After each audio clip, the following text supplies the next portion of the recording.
이어서 목포 소식 알아보겠습니다. 김혜윤 앵커, 전라남도가 5.18 기념 공간을 조성하는 데 박차를 가하고 있다고요?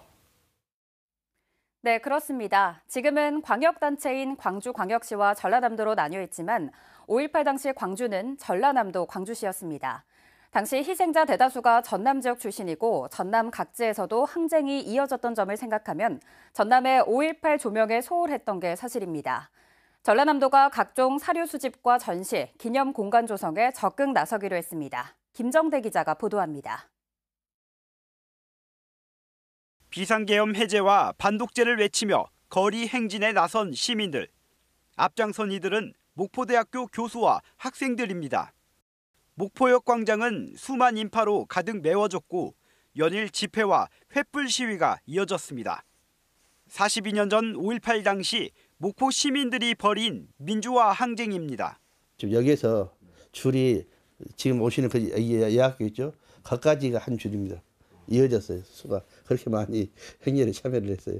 당시 경찰도 추산하기에 역광장에 5만 정도가 모일 수 있었다라고 얘기하고 있는데 사실 그 도로까지 점령하니까 6, 7만을 이렇게. 광주 못지않게 뜨거웠던 전남의 5.18 항쟁. 목포와 나주, 해남 등 전남의 5.18 관련 장소는 70곳이 넘고 공식 사적지로 지정된 곳만 29곳에 달합니다. 하지만 상대적으로 광주보다 덜 알려졌고 심지어 사료 수집, 전시와 기념 사업을 도맡을 시설도 없었습니다. 이에 전라남도가 전남만의 5.18 기념 공간 조성에 본격적으로 나섰습니다. 5.18 당시 항쟁이 펼쳐졌던 목포역 광장입니다. 전남 5.18의 상징적인 이 역사를 중심으로 5.18 기념 공간 조성이 추진되고 있습니다. 가칭 전남 5.18 커뮤니티 센터는 지상 3층 규모로 전시실과 도서관 등이 들어섭니다. 특히 전남 지역에 흩어져 있는 5.18 문헌과 사료의 수집, 전시, 교육 공간으로 쓰일 전망입니다. 전남만의 기념 공간 마련에 대한 요구의 목소리가 높았습니다.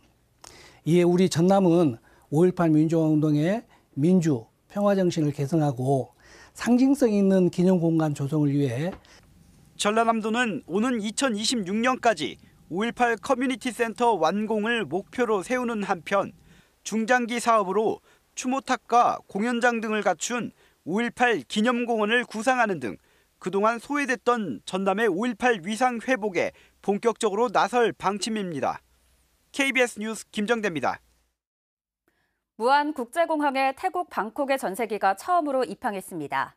다음 달까지 14회에 걸쳐 무안국제공항에 들어오는 방콕 관광객은 모두 2,400여 명으로 관광객들은 목포 해상 케이블카와 신안 퍼플섬 등 전남의 주요 관광지를 3박 4일 동안 둘러볼 예정입니다. 전라남도는 앞으로도 베트남과 필리핀 등 무안국제공항 무사증 입국 대상 국가를 중심으로 관광객 유치를 확대할 방침입니다. 서해지방해양경찰청이 북한에 경유를 공급한 유료 브로커 A씨를 남북 교류 협력에 관한 법률 위반 혐의로 구속하고 정유 공급업체 직원 2명을 불구속 입건했습니다. A씨 등은 통일부 장관의 승인 없이 2021년 10월부터 지난해 1월까지 모두 35차례에 걸쳐 180억 상당의 경유 18,000톤을 북한에 공급한 혐의를 받고 있습니다. 조사 결과 이들은 국내 정유 공급업체 소속 러시아 선적 유조선에 정유를 적재한 상태로 국내에서 출항해 남중국 해상에서 중국 선박에게 경유를 전달하고 이 중국 선박이 다시 북한 선박으로 경유를 이적한 것으로 확인됐습니다. 지금까지 목포에서 전해드렸습니다.